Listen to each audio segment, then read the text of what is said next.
How to tell my mom her boyfriend asked me have his baby. My mom, 47F. Her boyfriend, 54M. My sister and my kid and roommate all reside with me, 24F. Because all of the grown-ups pay rent, I'm officially a tenant. My mother's boyfriend and I get along well. My mother is a narcissist, and the other day was a very awful day with her. So her boyfriend approached me and said, "Wanna sneak away and go drink later?"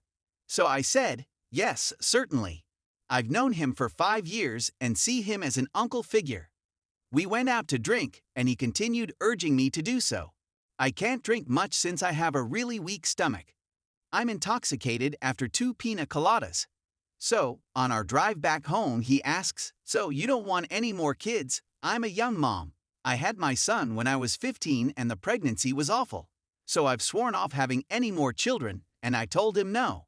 Then he replied, "Well, I want more kids," and began advancing on me about having his baby. "Oh, you won't have to pay rent, you can't pursue your ambitions, and I'll look after the kid. You won't have to purchase anything for it," and so on. I kept telling him no, but he wouldn't listen. He began suggesting things like, "We can go to a hotel right now, we can go in your room when I get back," and then he started caressing me. He wasn't clutching my upper thigh or holding my hand in a private place, but he was squeezing my upper thigh and holding my hand. We went around 9 a.m. and returned at 12 p.m. When we came home, I went straight into my room and contacted my buddy's husband. Our friend group isn't strange about that kind of thing. If we need anything, we may contact the individual /o at 1:30 a.m. A friend and her husband drove an hour distant to fetch me up. I was able to slip off for a few days with my kid and some clothing. When my mother phoned to inquire where I was, I said that a friend had a family issue and needed me. This occurred on Friday night into Saturday morning. I'm not sure whether I was assaulted or if he just crossed a line. I'm terrified to tell my mother because I know she'll make it about herself and won't believe me. She has a history of always putting men before me and my sister. I don't want to return, but I don't know where to go since I don't have someplace to go. Please assist me. What should I say to her? Hello everyone. I'd want to thank everyone for their suggestions.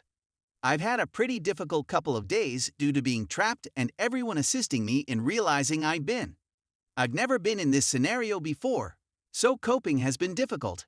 I'm responding to some comments. Our roommate is not a woman. He does, however, have children, so I shall inform him of what occurs. I haven't informed my mother yet since I'm certain I already know how she'll react. She'll blame me and then be upset with her boyfriend for asking me instead of her. I haven't returned home yet. I'm still staying at a friend's place. My mother has noticed that I'm avoiding her, but I truly don't want to speak to her while he's there. I'm going to phone hotlines and crisis centers today to seek for assistance. If I receive it, I'm simply going to go home and pack my possessions since I can't go back there. My younger sister is a juvenile, she's 15. Therefore, I'll be calling Child Protective Services since I know my mother would not allow me take her. We've been taken out of her care many times due to her parenting style, so she's on the lookout for anybody attempting to take her children away. I'd want to address 2 statements that have been bothering me. My relationships with my pals /os are exclusively friendships. That we all have that trust, in my opinion, is a wonderful thing. I'm not sure what to say if you find it strange. My pals /os do not appeal to me. I phoned and texted my buddy first, but she didn't respond. Then I called her husband. They also made it clear that if I can't reach one but can reach the other, I should phone or text them. Another message said that they were worried about my son's living circumstances. My mom's boyfriend has never done anything like this before, and although my mom has been iffy, bitchy at times, I have checked her. Because the cost of living in my state is incredibly high, it was less expensive to move in with them. But, following this experience, I've resolved that I'll be living on my own no matter what. Edit 2. I told my mother, and she trusted me. Update. I informed my mother about it this morning, and she agreed with me. Now she's emailing me, blaming me for not saying no, which I did, and for allowing him to get away with it. He pledged never to do that again, so she'll stay with him for the foreseeable future. I'm packing my belongings and heading to a shelter tomorrow, vowing never to talk to my mother again and reporting Child Protective Services because of my sister. I'll ask for a police officer to stand by while I finish off my packing. My mother owns a home, but I need to find a place to stay. Even though this is something I anticipated to happen, it is nonetheless sad to me. Story 2. My 56 female husband 61 male cheated with our grandkids nanny 23 female. I've been married to my husband for 29 years and we have 2 children. Our daughter is 27 years old and has 2 daughters who are 5 and 3 years old, respectively. Her relationship with her partner, who is also the children's father, ended around a year and a half ago. She works for my husband's company and has long work days, so we decided that hiring a nanny would be the best option for our family at this time.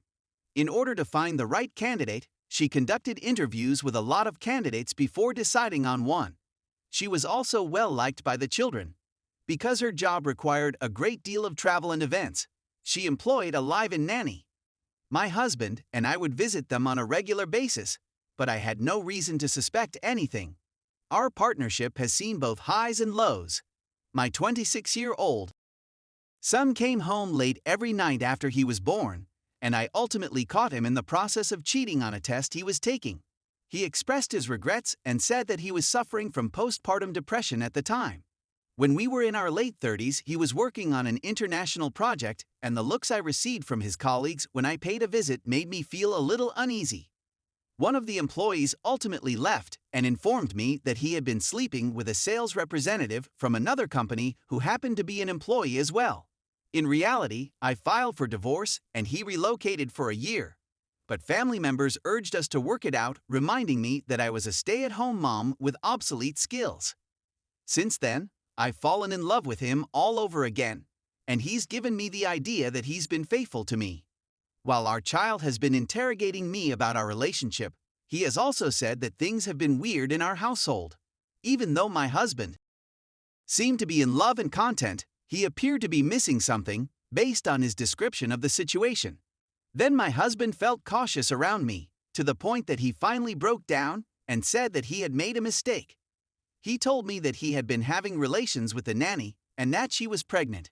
He said that she wanted to leave and give her notice without incident, but that she had nowhere to go and that he believed it was his responsibility to locate her job or otherwise put her up in a positive environment. He expressed his regret and asked for my aid in ensuring that our daughter would not get nervous as a consequence of this incident. I agreed. It is his contention, however, that his nanny does not deserve to suffer as a consequence of this and that the grandkids love her. What should I do in this situation? My daughter knows nothing, and my son knows nothing beyond his father's bizarre behavior and his strange behavior. Each of my children has a close working relationship with my spouse, and he has a special connection with each of them. To be honest, I'm quite sorry about it, especially since I had intended to spend the rest of my life with him. With our shared past, I can't imagine what it must have been like not to be able to rely on each other for support and comfort.